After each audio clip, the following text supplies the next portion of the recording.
मेरा आपसे सवाल यह है कि अगर मुश्तरका रकम हो तो उस पे क्या ज़कात का जो निसाब है वो शौहर और बीवी के लिए अलग अलग होगा या एक ही होगा? इन्होंने ये कहा कि मुश्तरका रकम अगर हो तो शौहर और बीवी के लिए अलग अलग निसाब होगा या एक मुश्तरका होगा। इसका जवाब ये कि मुश्तरका रकम हो ही नहीं सकती है। जी हाँ। शरई तौर पर रकम मुश्तरका कभी भी नहीं हो सकती, इल्ला ये कि उसको आप मुश्तरक करें। मसलन सबसे पहली बात तो ये है कि जो बीवी का माल है ज़ाती तौर पर, वो बीवी की ज़ाती ओनरशिप है, वो ज़ाती बीवी का माल है जो शौहर का है। मिसाल के तौर पर शौहर जो बाहर से कमा करके लाया, वो शौहर की ज़ाती मिल्कियत है, ठीक है।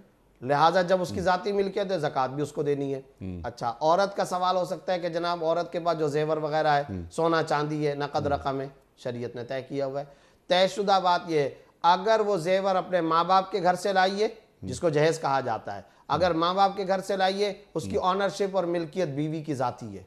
और अगर शौहर की तरफ से दिया गया है तो फिर सवाल ये कि शौहर ने क्या ये सराहत वजाहत की है लफ्ज़ों के एतबार से कि मैं तुमको इसका मालिक बना रहा हूँ, तुम्हारी मिल्कियत में दे दिया है।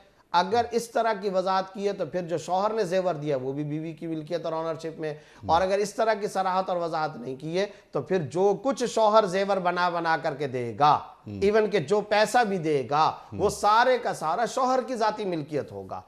इस तफसील के नतीजे में अब इस सवाल का जो जवाब बनता है वो ये कि ये मुश्तरका बना ही नहीं। जब हर एक का अपना अपना है तो उस हिसाब से जाती तौर पर निसाब काउंट होगा। जो बीवी के पास जेवर है वो देखे कि मेरे पास जाती मिल्कियत के एतबार से माँ बाप के घर से जो मैं जेवर लेकर के आई वो टोटल कितना बनता है। अगर वो सोना है तो सोना 7.5 तोले तक पहुंच रहा है या नहीं पहुंच रहा है, 7.5 या उससे ज्यादा, तो उसकी ज़कात उसी पर अदा करना लाजिम है। और अगर सोना चांदी है या सोने के साथ कुछ रकम है तो फिर ये देखे 52.5 तोला चांदी तक पहुंच रहा है या नहीं, तकरीबन 48 या 50,000 रुपये बनता है। अगर ये सोना और पैसा दोनों मिलाकर 50,000 रुपये के बकदर बन रहा है तो बीवी को ज़कात देना ज़रूरी है और ये उसकी ज़ाती मिल्कियत है।